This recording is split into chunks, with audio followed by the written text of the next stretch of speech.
send your stories in our Facebook page and be featured in our next videos. Link is in the description.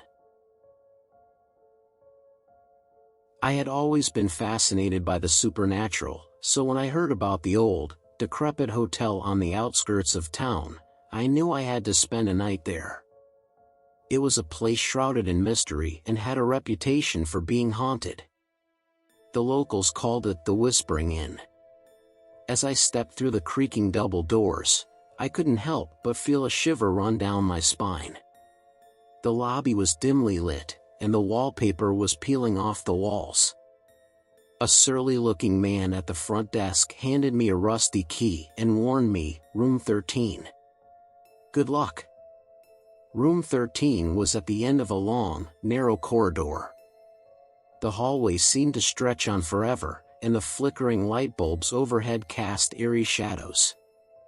When I finally reached the door, it felt like an eternity had passed. The room itself was freezing cold. The air was thick with a musty scent, and the curtains billowed as if a ghostly presence had passed through.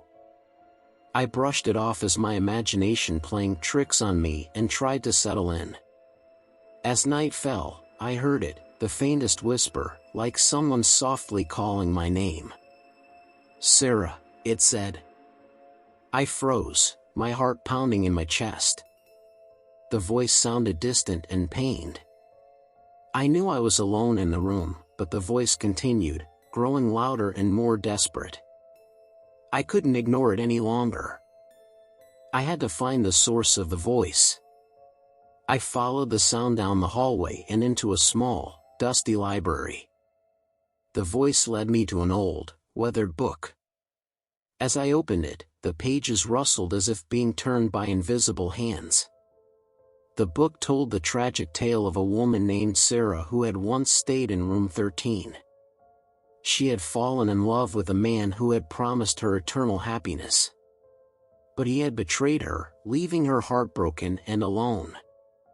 Sarah had died in that very room, and her spirit had been trapped there ever since, searching for the love she had lost. I closed the book, my heart heavy with sorrow. The voice grew quieter, and I knew Sarah had finally found peace.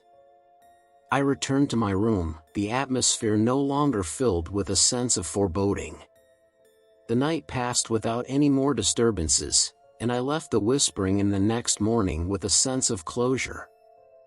I couldn't explain what had happened, but I knew I had encountered something beyond the realm of the living. It was a dark and stormy night when I stumbled upon the abandoned hotel deep in the woods. The rain was relentless, and I had no choice but to seek shelter. The place looked like it hadn't been occupied in years, but I had no other option.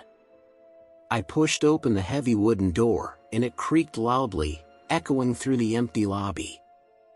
The place was filled with dust and decay.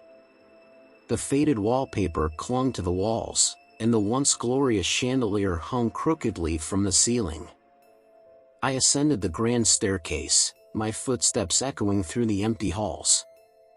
I found a door slightly ajar and pushed it open, revealing a dimly lit bedroom. The furniture was covered in dust cloths, and the windows rattled with each gust of wind. It was far from comfortable, but it was dry. I settled into the room, trying to ignore the uneasy feeling that had settled in the pit of my stomach.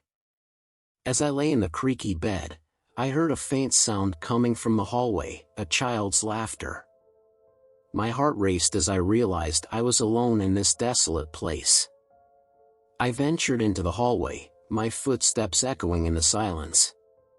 The laughter grew louder, leading me to a door at the end of the corridor.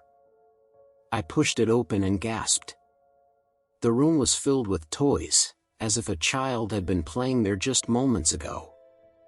But there was no child in sight. Instead, I heard a soft, melancholic tune playing on a music box. It seemed to beckon me closer, and I couldn't resist.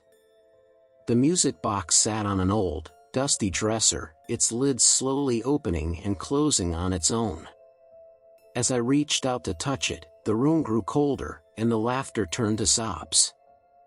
I knew then that I was not alone in this room.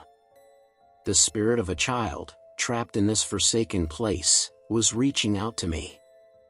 Tears welled up in my eyes as I whispered, "I'm sorry," to the unseen presence. The room seemed to come alive with a swirling mist, and the music box played a haunting melody. And then, as suddenly as it had begun, the room fell silent. I returned to my makeshift bed, unable to sleep for the rest of the night.